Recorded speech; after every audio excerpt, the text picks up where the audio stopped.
What would you do if a single flag could unravel the peace of an entire neighborhood?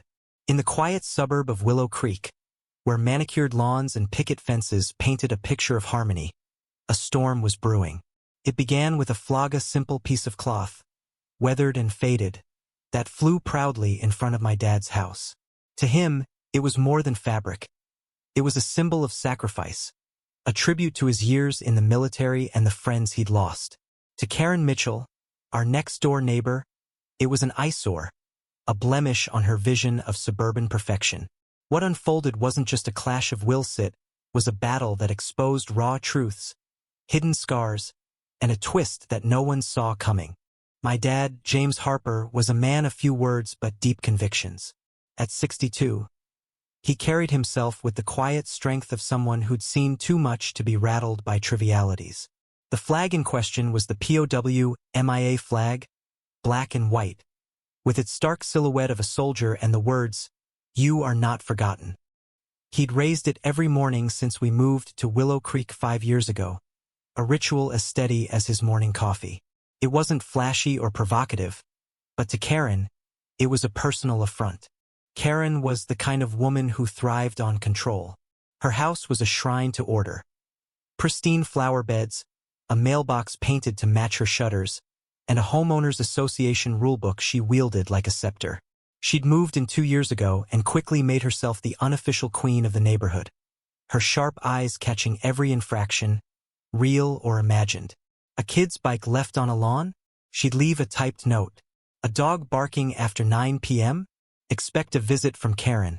Her smile as tight as her perfectly pressed blouses. But the flag?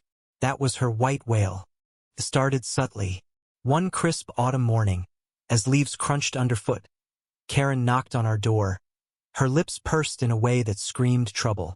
"James," she said, her voice dripping with false sweetness, "that flag of yours is looking a bit tattered. Don't you think it's time to take it down? It's bringing down the aesthetic of the street."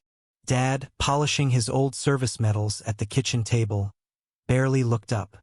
"It's not about aesthetics, Karen. It's about respect." Her smile faltered, but she didn't push further that day. I thought that was the end of it. I was wrong. Over the next few weeks, Karen's campaign intensified. She sent letters citing vague HOA rules about unsightly displays. She rallied neighbors, claiming the flag was a political statement that violated community standards. Most people shrugged her off. Willow Creek wasn't a place for petty feuds, but Karen was relentless. She filed a formal complaint with the HOA demanding the flag's removal. Dad, stubborn as ever, refused. "They'll have to bury me before that flag comes down," he'd say, his voice steady but his eyes distant, lost in memories I could only guess at. I tried to mediate. At 25, I was living at home to save money while working as a graphic designer, and I hated conflict. "Dad, maybe we could get a new flag? One that's less faded," I suggested one evening, watching him stare out at the flagpole. He shook his head. "It's not about the look, Ellie. That flag's been through hell, just like the men it honors. Replacing it feels like forgetting them." His words hit me hard, a reminder of the stories he rarely shared, stories of jungles, gunfire, and friends who never came home. Then came the twist we didn't expect. Marcus, the quiet widower who lived across the street.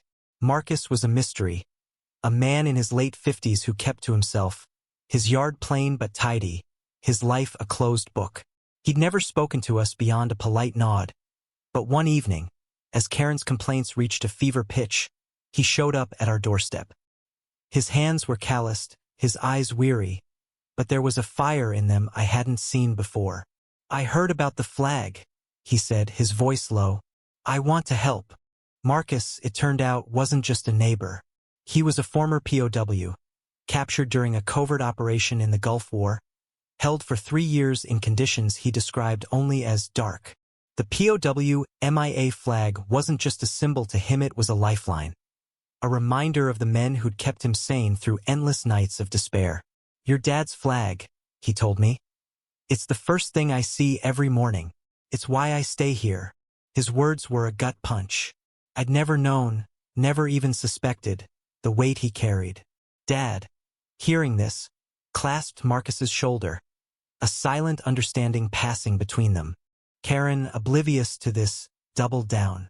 She escalated her complaint to the city, claiming the flag violated some obscure zoning ordinance. The neighborhood buzzed with tension. Some sided with Karen, swayed by her talk of property values. Others rallied behind Dad, moved by Marcus's story, which had spread like wildfire. The HOA scheduled a hearing, and the night before, I found Dad in the garage, sorting through old photos of him in uniform. His squad grinning in grainy snapshots, half of them marked with small crosses. "They didn't make it back," he said softly. "This flag's for them." The hearing was a circus. Karen arrived with a lawyer, armed with charts and photos of the offending flag. She spoke of uniformity, of community pride, her voice rising with righteous indignation. Dad, in his worn flannel, stood and spoke simply. "This flag isn't about me. It's about the men who didn't come home. It's about remembering." Marcus took the stand next, his voice trembling as he recounted his captivity. The flag's silhouette tattooed on his arm as a vow to never forget. The room fell silent, even Karen's lawyer shifting uncomfortably. Then came the second twist. Sarah, the HOA president, revealed something no one expected. She'd done her own research, digging into the city's records. Not only was the flag compliant with all regulations, but Karen had been filing false complaints, misrepresenting rules to bolster her case.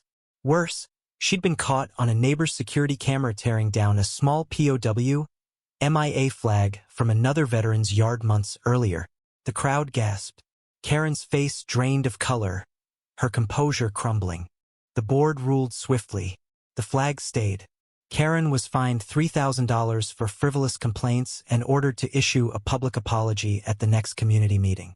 She left the hearing in silence, her head bowed, the queen dethroned. I thought that was the end, that justice had prevailed. But life, as I'd learned, doesn't wrap up so neatly. The apology came a week later, in the community center packed with neighbors. Karen stood at the podium, her voice flat, reading from a prepared statement. "I regret any distress caused by my actions," she began, but her words lacked heart. She never looked at Dad or Marcus, never acknowledged the pain she'd stirred. The crowd murmured, unsatisfied, but Dad just sat there, his face unreadable. Marcus, beside him, stared at the floor, his hands clenched. I thought we'd won, that the flag would fly unchallenged. But the next morning, I woke to Dad lowering it. My heart sank. "What are you doing?" I asked, panic rising. He looked at me, his eyes tired but resolute. "It's not about the flag anymore, Ellie. It's about what it stands for." Marcus and I talked. "We're starting a group for veterans, a place to share stories, to heal. The flag's done its job, it brought us together." I wanted to argue, to fight, but his words stopped me. The flag wasn't the point. The men it honored were. Still, the victory felt hollow. Karen had lost, but her venom had tainted something sacred. She moved away a month later. Her house sold to a young couple who waved cheerfully as they planted their own flag, a rainbow one, bright and bold. The neighborhood moved on, but Dad and Marcus carried their scars. Their stories now shared in quiet meetings where others like them found solace. The flag never went back up. Instead, Dad hung a small plaque in its place, engraved with, "You are not forgotten." It was enough, he said. But for me, the bitterness lingered, not just for Karen's cruelty, but for how it exposed the fragility of memory, how easily honor could be challenged by pettiness. The flag was gone, but its shadow remained, a reminder that some battles leave no winners, only survivors. Nd.